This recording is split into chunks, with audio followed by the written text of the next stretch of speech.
This court is now in session. Ha? The question to defend, Ano to? where was the first Debate? mass in the Philippines Side of the held? first mass? Butuan side, present your case. Teka.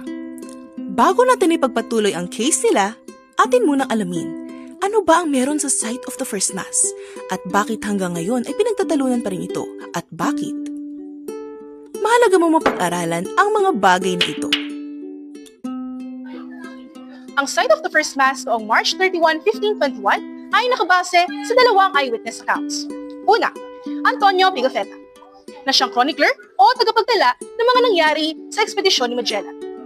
Ikalawa, Francisco Albo, na siyang piloto ng Trinidad, ang barko ng ekspedisyon ni Magellan.